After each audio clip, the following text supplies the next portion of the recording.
Let's take a look at a hidden gem for the Genesis/Mega Drive. From 1993, it's Haunting Starring Polterguy.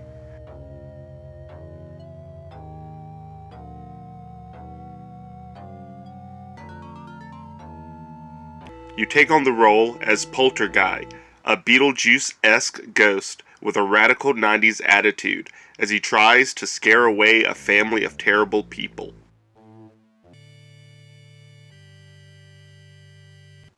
This is accomplished by jumping into and possessing items around the family to freak them out and increase their scare meter.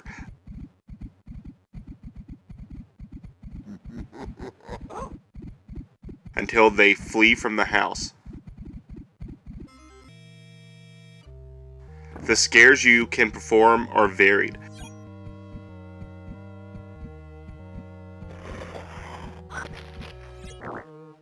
From making a ninja jump out of a poster, to having the trunk of a car filled with a dismembered body. Sometimes you can control the possessed items, chasing the family member around.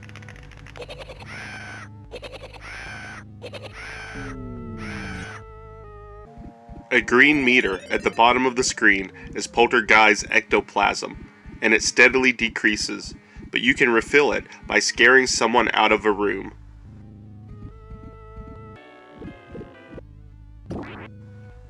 While this replaces a little ecto, eventually it will run out, and you will have to play through an underground dungeon level to collect enough ectoplasm to refill your meter and return to the surface world.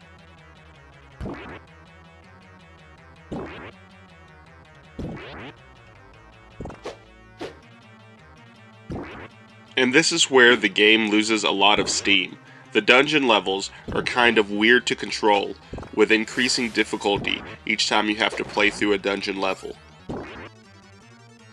These are the only levels where you can actually take damage, indicated by a small picture in the bottom left. And from what I've played, there is no way to refill your actual health. So by the time you finish the first house, you might be lucky to have half of your health. As you continue to scare the family members, eventually you will scare them enough that they will leave the house.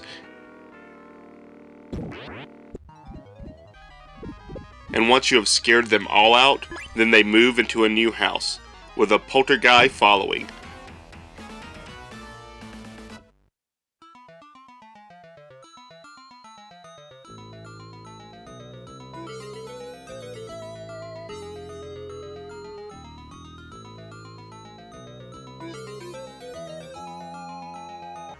Unfortunately, there is a mandatory dungeon level before the second house, which means some more permanent damage, before getting to scare them.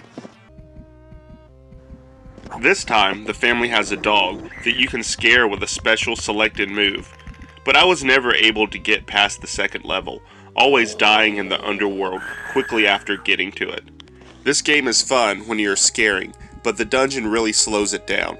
I understand the necessity of having some stakes with the lives and some kind of weird limitation on scaring, but I think there could have been a different system in place instead of the underworld. For the atmosphere, it gets a 2.5. Just take a look at some of the scares.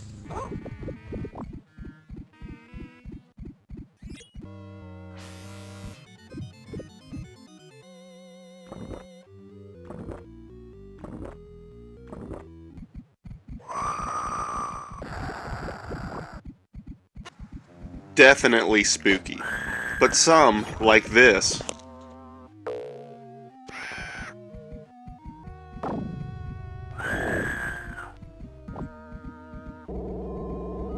are more comedy than candy horror. And earlier, when I called this game Beetlejuice-esque, I could totally see this originally being a Beetlejuice game whose licensings fell through, so it was retooled to be its own thing. Just the concept of a ghost trying to scare people out of a house in wacky ways is close enough, but the dungeon/underworld seems like it should have been the underworld from Beetlejuice. Some skilled ROM hacker out there needs to reskin this game. For the gameplay, I'll give it a 2. Like I've said, The overworld parts are really fun and unique, unlike anything else on the Mega Drive, but it's held back by the bad controlling underworld sections. I'd still recommend checking this game out for some nice spooky scares.